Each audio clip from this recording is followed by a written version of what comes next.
Okay.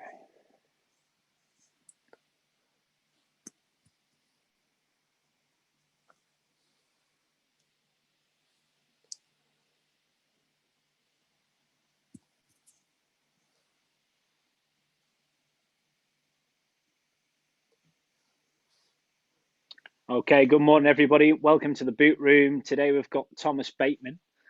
Thomas is all the way over in Australia, but he's a local lad. He's from Warrington. He's played futsal for his country. He's represented England, and he's currently the head coach of the under-23s in the FQPL League, which is the second division in the Queensland Premier Football. He oversees the academy for Sunshine Coast Fire. And he lives in a great part of the world, which is just north of Brisbane. And he's got a great story to tell and about what is expected at an elite level. Obviously, transferring them skills over from football into futsal. So without further ado, welcome, Tom. Oh, good, Craig. Let's turn this camera on. Yeah, thanks for having us anyway. Are we on? Oh, no. Yeah, we're on, mate. Yeah, good stuff. Now, thanks for having us, Craig. Be good to share everything what's been happening with myself and talk to everyone of my experience coming forward and ending me up in Australia. Yeah, definitely. I mean, how long have you lived over in Australia now? So, just been over a year. Arrived in November 2019, just before Corona hit. So, I was managed to get out just in time, really, before it all kicked off. So, good timing indeed. Yeah, I know you've had some issues with coronavirus, but it's kind of not really affected you over there, has it at all? No, we've been really lucky, to be honest. We're all back to normal now. We're into pre-season, ready to go again for our 2021 season. But we've been really lucky with it all, to be honest. We had a little bit of a lockdown, and that was pretty much it. So, yeah, really lucky and could be a lot worse. Yeah, good.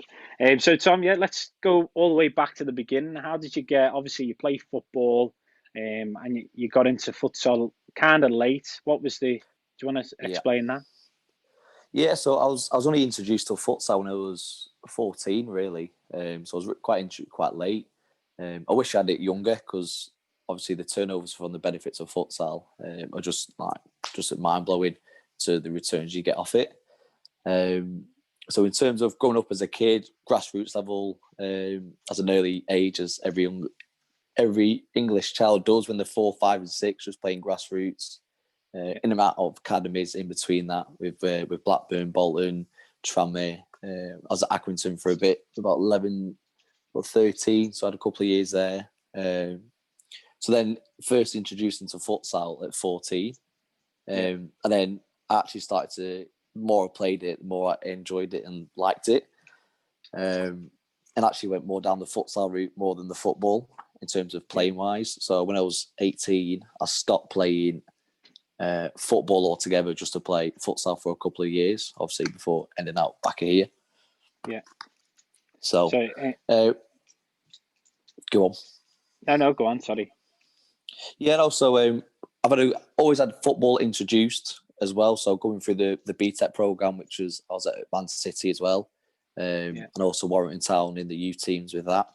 But alongside with the football, I was also doing the futsal side of things as well, which was with the North Centre Excellence and the futsal programs, which led me going into the England under-19s, which was for me was really good. So I had a load of influx of football and a load of influx of futsal as well. Yeah, I mean, we've got a couple of people on the call that potentially, they maybe play futsal. They may have, obviously they play football predominantly, but in the UK, futsal is kind of getting there. I know in Australia it's quite big, but what's the transfer of skills like? What can you explain in terms of going from football into futsal?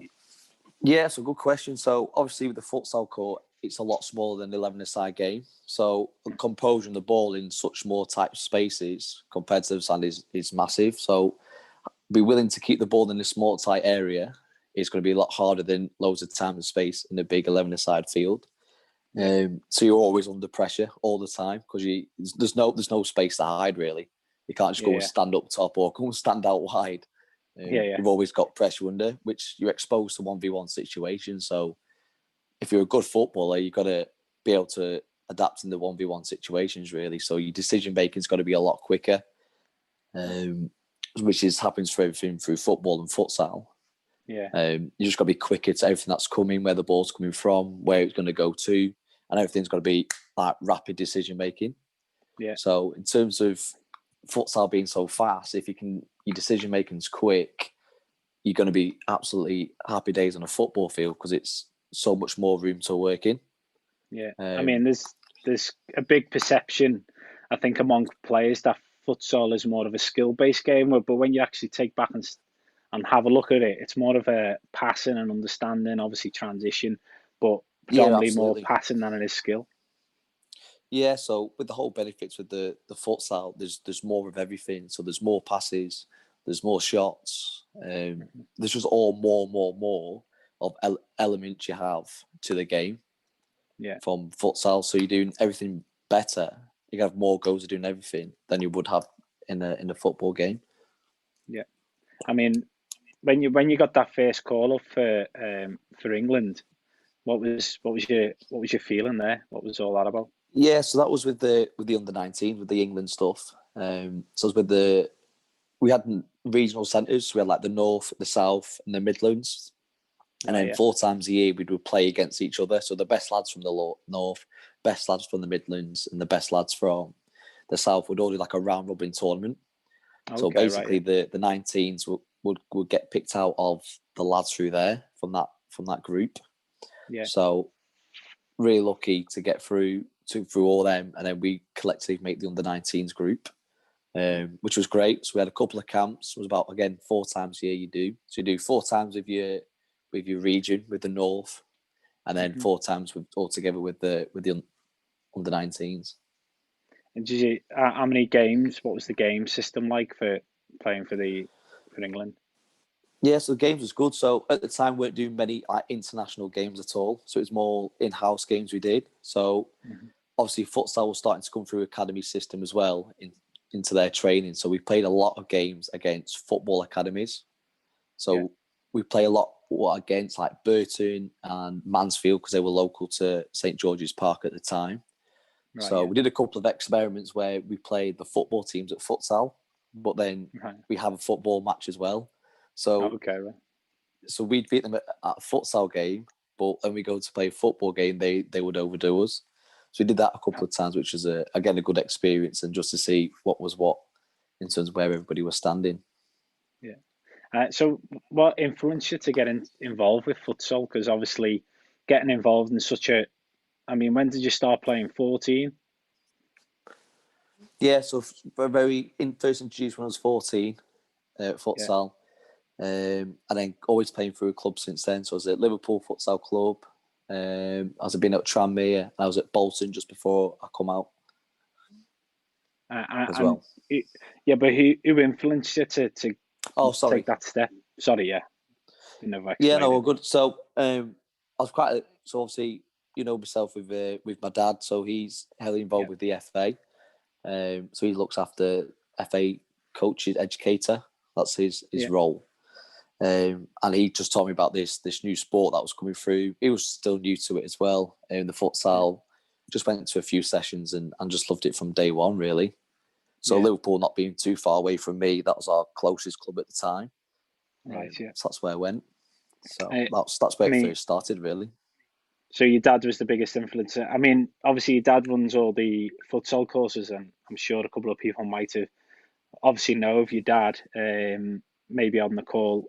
But in terms of his influence on myself, got me into futsal, and I've been on the FA level 2 qualification, and it is a fantastic sport in terms of what you can get from it. In terms of from coaching football and then coaching futsal. In terms of decision making, reaction time, transition heavily from attack to defense.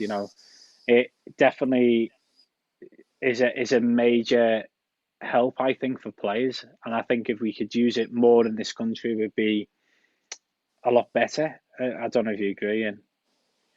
Yeah, no, absolutely. So the whole prime example at the minute is Max Keelman. So he's recently turned pro and he's a centre half at Wolves at the minute.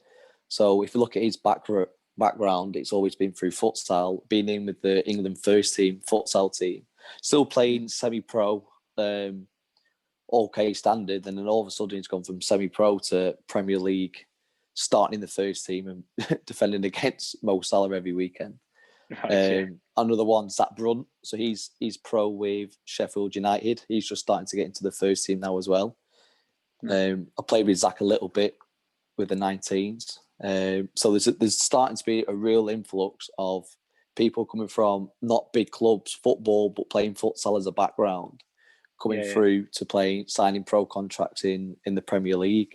So there's something brewing now. It's coming that there's a real big key factor in terms of development that, this is coming through. And this just goes back to the Brazilians and the Spanish, where their core fundamentals come from, all come from playing futsal as a kid.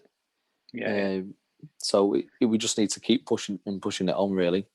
Yeah, because I mean, when I first got introduced to it, I remember we were at Wigan Athletic. I was a coach there, and we got asked, "Do we want to do the futsal program?" And the first response from the coaches was, "Oh, what do I want to do futsal for? Why are we doing futsal? It's got no relevance in the game. 9v9, 11v11.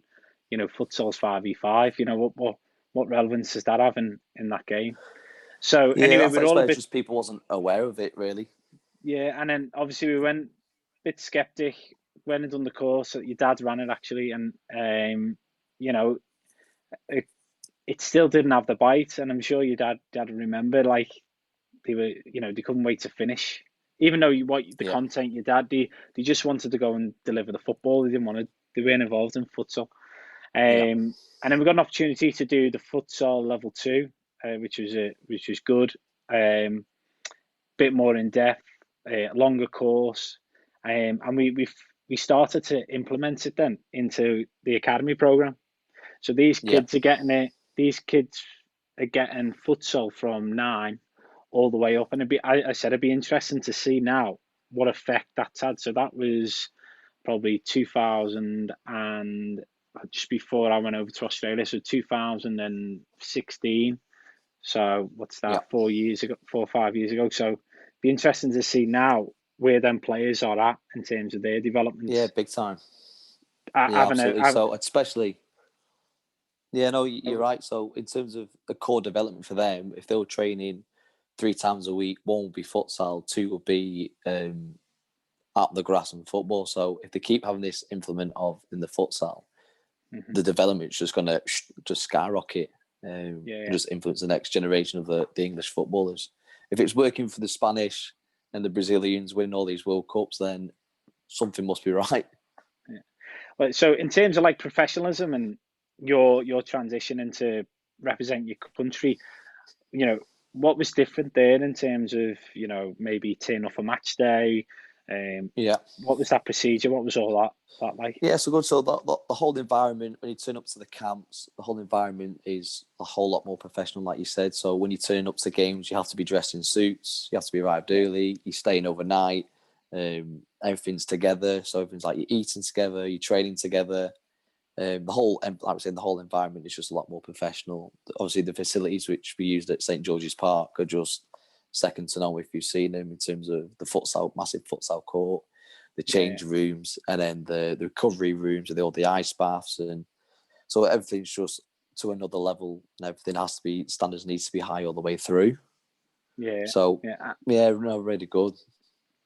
And what about the training regime? What did that look like for? So if we was there, we would be there for a couple of days because it's only 4 times a year, pretty much. So you stay over a couple of nights, and it'd be a full training regime in terms of training probably twice, and then a game at night if we had an in-house game. Obviously with the recovery sessions in there, and then in between we've got the theory sessions, just working through tactical plays that we've worked on in training, and then putting them into a game practice as well. So those really heavily involved with it. So the analysis side, was that really quite high on the agenda, playing at that elite Yeah, level.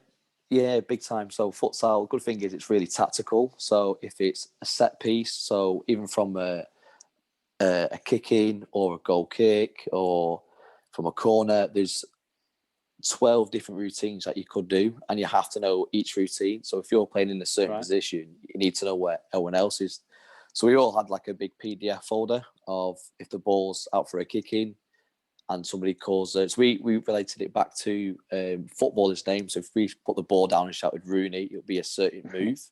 Okay. But you had to know wherever you was on the pitch, you had to know what your movements was. And it wasn't just one or two. So anybody could shout out if we had Rooney, we had Carragher as one. It was all just different movements, and you had to know it. And it's like that split second, because obviously in futsal, you only have the 4-second rule. So as soon as someone calls it, you've got to be on it. So that's for attacking and defending, really. Yeah. So and defending obviously is a major part of the game. Obviously, a lot of players don't like defending, even though I keep, especially centre forwards, you're the first line of defence. In terms of futsal, when you've lost the ball, I mean the amount of tactical knowledge that's needed in terms of defending in there's a triangle and a diamond, and switching, and the nearest player has to go and drop round. There's a lot of tactical elements. How did that improve your defensive game? Yeah, massive. So again, the whole transition is really quick, and if you're not transitioning quick enough, you're just going to be isolated, and your whole team goes shape. So obviously, it's only 5 aside. So if you're not doing your duty, your team's going to be exposed, and you're going to be a goal behind fairly quickly. So you have to be on the ball and be really quick, really sharp with it all. Yeah, good. But it's good. So again, with futsal, if they go in with a fly goalkeeper, again, you've got to change. If they're switching, they might go as a 2-2, and you've got to go to a diamond. So it's always constantly. So you've got to worry about what they're doing, but what you're doing as well a little bit. And it's all happening so fast, which is for those who don't, brain thinking. For those who don't know what a fly goalie is, can you explain what a fly goalie might look like and how that changes your team? Yeah, so fly goalies normally when it gets in the last couple of minutes when the team's losing and they need to score quick. So the fly goalie can actually allow to come out, but can only touch the ball really when it's in their opponent's half. So you end up basically 5 against 4, but there's no keeper in the net. So this is a risk you take. So when you need in the goal, you'll go and play fly goalkeeper. So like 5v4. So you're forced to defend really heavily because they'll just keep ball, but in your half. And you've just got to defend really well. But if you nick it, this is the risk you take. Because if you nick it, there's a big open goal on the other half of the pitch. So this is the whole risk. And again, another element of the game where it gets entertaining because if you're scraping for a goal and they go fly keeper, it's quite tense. So a game could be 5-4, but then 30 seconds later, it's game on, you winning. So I mean, futsal. I think it's getting bigger and better. Obviously, with COVID affected, I know that we have a couple of in-house leagues, especially in Liverpool, that people can get involved with. I just don't know how much of an uptake it is at the higher end of the age bracket, but it's predominantly in local grassroots level. It's definitely getting bigger and better, which is great. Absolutely. So you don't need to be in the academies to play it. There's a lot of local teams who are now getting into the sports hall. So a big key factor of the futsal is you play indoors. Now, with weather being so bad in England, and especially playing through winter time, the amount of times the games get cancelled, well, go indoors and go and play futsal. Which people take off. But again, coming down to the use of facilities, every primary school's got a sports hall. So there's loads around. We just got to utilise it more, I think, especially back home. And I think obviously with your dad involved now and head of education for your dad's role is the head of tutoring for the courses, isn't it? Yeah. So he looks after everyone, even on football and futsal now. So he's looking after all the coaches who deliver the courses. So he just looks after them, just keeping them in shape, really. So your dad was he was in charge of England's first team, wasn't he? Yeah, so he was assistant with the first team, and then he was also first team manager of the partially sighted lot. So he's been there for about 6 years with them. I think he's just had to finish with them lot. But done really well in World Cups. He's come second a couple of times, winning silver medals, a couple of bronzes. Never managed to get to the gold, to keep getting beat in the final. So he's done well for himself, to be fair, but I think he's itching for that gold one. And I'm suppose that helped you in a way through your career in that futsal, like seeing that elite level, seeing what your dad was implementing to give to you and to put into your game. Yeah, no, absolutely. So being really fortunate and being around the lads, I'm still quite, especially with the partially blind lot, I'm still really in contact with them. So being around them and as being young all the way through, just what they're doing, getting used to the environments, the standards that needs to be required, it just helps you as a coach. But even as a player, you can always take it as a coaching experience as well, being in that environment. And just being there and just taking it all in terms of what people are doing, how things are run, the whole schedule behind things. You just got to be a sponge. You've just got to take as much information as you can. So when you have other experience down the line, you know what to do and what's best, and obviously you have your own input on things. So going back to the very start, you talked about you being involved in a BTEC program with City. A lot of what we do at Stephen Gerrard Academy is delivering the BTEC program. And obviously your pathway. How's the BTEC program helped you get there? Massively, to be honest. Good question. You brought that one up, to be fair. So obviously the BTEC program, obviously you're training pretty much every day, having your education in the afternoons. But that actually had led me to full-time employment as well at the end of the course with Man City, obviously working with yourself for a little bit just before I come out. But in terms of a playing side of point of view, again, I think that's when I was the most fittest, to be honest, training every day. And then the evenings I was training with the Warrington and playing with Futsal.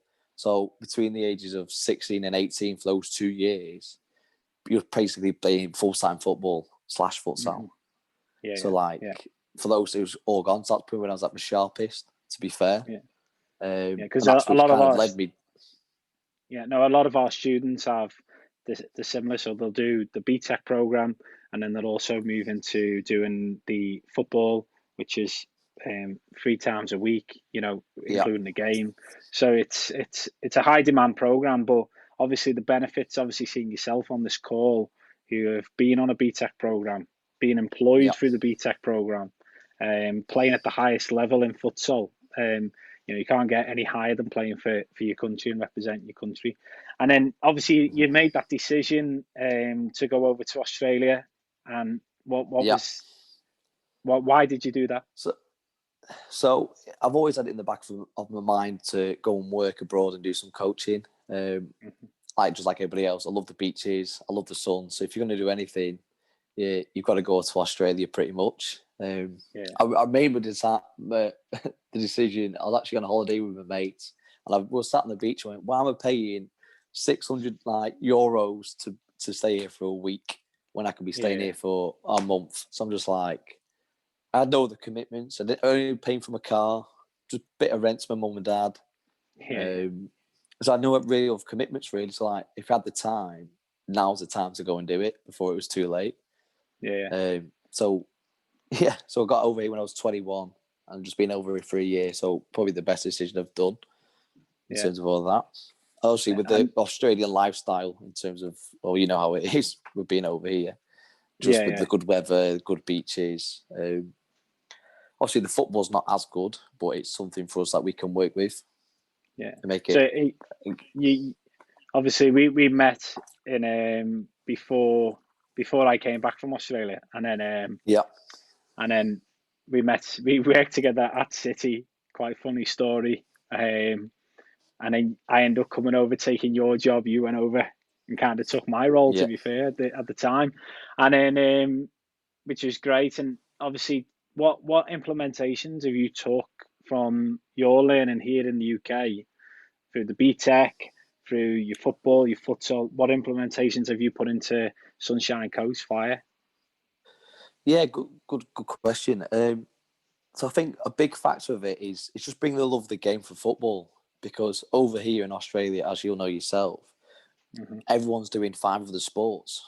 So the kids are doing football, they're going surfing, they're playing AFL, they're playing rugby league.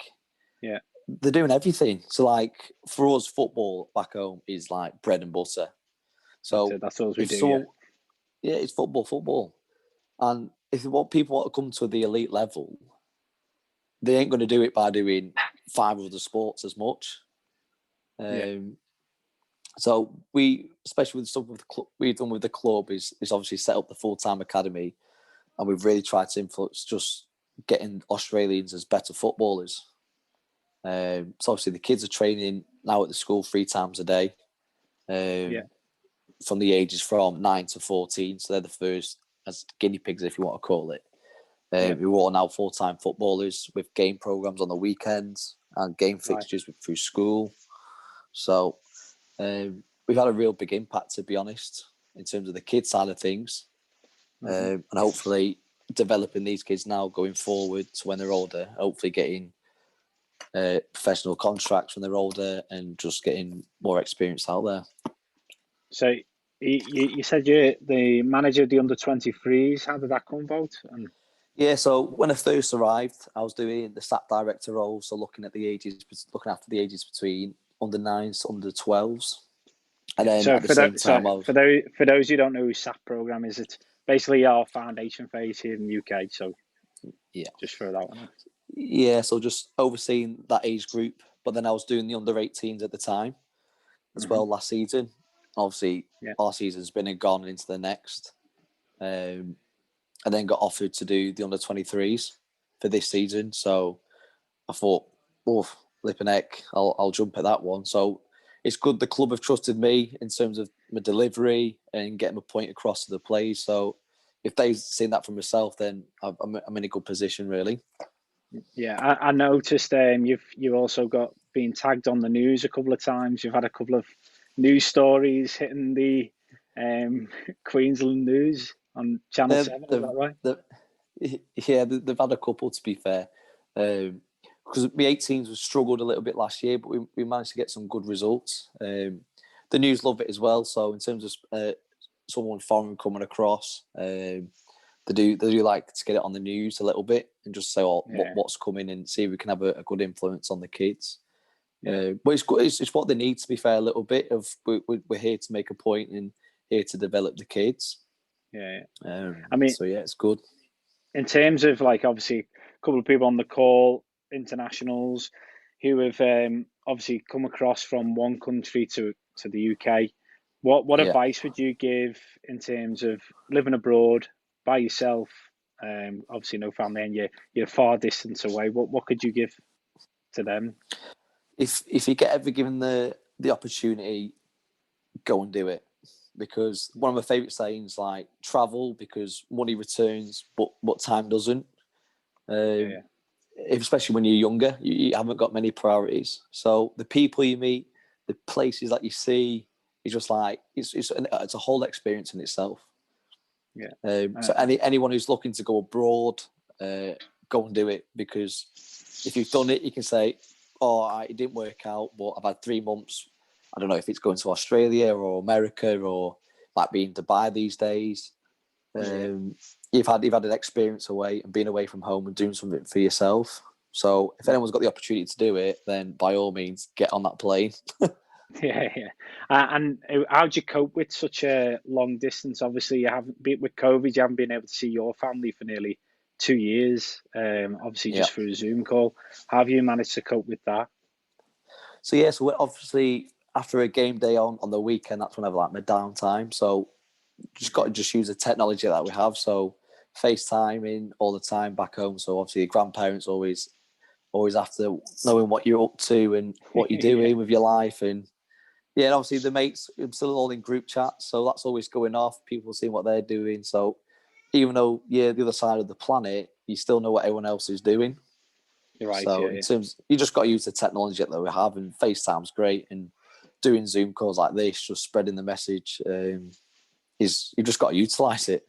It's good Yeah. I stuff. mean, we're in Children's Mental Health Week this week in the Yep. UK. Do you ever have a time, obviously being so far away, and do you have any downtime where you feel really down on yourself, or because I know I did when I was over there, and Yeah. how did you deal with that? Look, to be honest, like it happens in everybody a little bit. I think you've just got to always keep yourself busy. So I've been lucky enough with the club. I've been pretty much nearly full time, nearly. Yeah. So I've always been like active and been out delivering sessions or playing myself out here a little bit. So you just got to keep yourself doing whatever you're doing out here and explore a little bit. So there's obviously in Queensland where I'm living, there's just so much to see. You just got to keep yourself busy a little bit. But again, if you're ever struggling, you just got to get on the phone and just speak to somebody, because there's always your mates you can have a laugh with. There's always the parents, and your grandparents are always keen to what you're up to. But you're out here doing something that you want to kind of do a little bit.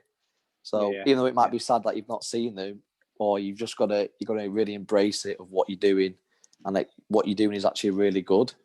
Yeah. Yeah. Because you might not have the opportunity again. Yeah, and that's obviously you see the benefits of what you're delivering out, and people are giving you feedback. I mean, what's the social life like in Australia? Yes, the social life's really good. So again, being in a football environment, you know what the lads are like in terms of that. But in terms of Australia, the lifestyle, it's really chilled. So I know in football at home, it's always like, got to be the best, got to be the best, got to be the best. Here's a little bit more relaxed and a little bit too chilled for some people, especially the Australians. Yeah. But there's a real good lifestyle in terms of people getting together. There's loads of taking the beers to the beach, and like on the Sunday evening after a game. It's a lot more chilled, put it that way, Yeah. in terms of the lifestyle. And what's your development plan for future? Like, where do you see yourself in the next 5 years? Obviously, you've got your background in the futsal. You're doing really well with the academy program in Sunshine Coast. You're overseeing over under 23s team. Where do you see yourself in the next 5 years, potentially? Yeah, good question again. Hopefully still out here, or if it's still abroad somewhere, because home's always home and it's always going to be there. And the world's so big, there's so much to see. To be honest, 5 years still probably here, maybe, hopefully, to see where we can take these kids to come from. Obviously, with what we're developing at the club in terms of the full-time academy, and loads of stuff that's going to be released soon anyway.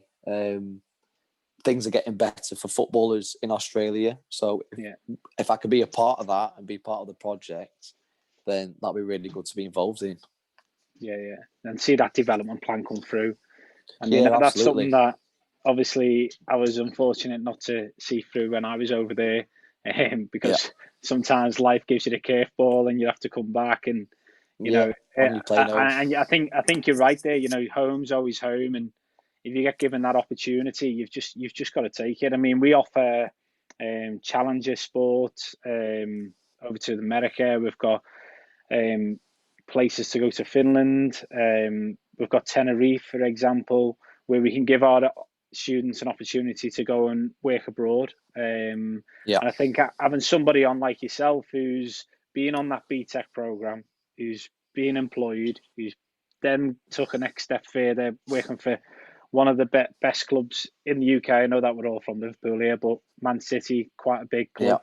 You're a Man City supporter, so you've been quite lucky in a sense that you've been able to work for that club, and then obviously gone over to the other side of the world and doing what you're doing now is fantastic. I mean, just for out of interest, what's the money situation there like? Is it worthwhile going over there to earn, or is it just more of a lifestyle that you're going over there for? Yeah, you've got to have a bit of both, to be fair, especially if you're first coming over to Australia. You'll get put on a working holiday visa. So you can't work too much, well, by law anyway, too much. But you've got to, again, embrace the lifestyle of it a little bit in terms of how the Australians live. in terms of the Yeah. beaches and the whole barbecues. And grow You got to your embrace a hair. little bit. Yeah, I hair, remember. some I dodgy remember. mop. I remember when you went over. It was all you had all permed. Yeah, it was all a bit curly. Yeah, so you just got to again just adapt to the lifestyle. Just go an absolute blonde mop. No, that's great. Yeah. So look fantastic. Having you on board, obviously, Stephen Gerrard Academy, brilliant to have you. You know, tell your story. That's quite relevant to our students and the pathway that we expect them to take. You know, and if they're not going to make it as a footballer, they're going to make it some involvement in sport somewhere along the line. So, no, it's been a great insight, and obviously playing at that top level for futsal is amazing. So, I'm just going to quickly ask if anybody would like to ask any questions in regards to what you've heard today. Just put it out Fire there away. to the. If you don't want to ask them online now, I'm sure Tom would be happy enough to ask them after the call via email or Facebook or on the socials. Just for everybody else, this will be going on YouTube, so you'll be able to have a look back at what's been said, and make sure you subscribe to the channel, Stephen Gerrard Academy, and we can keep you posted for any future uploads. Be great.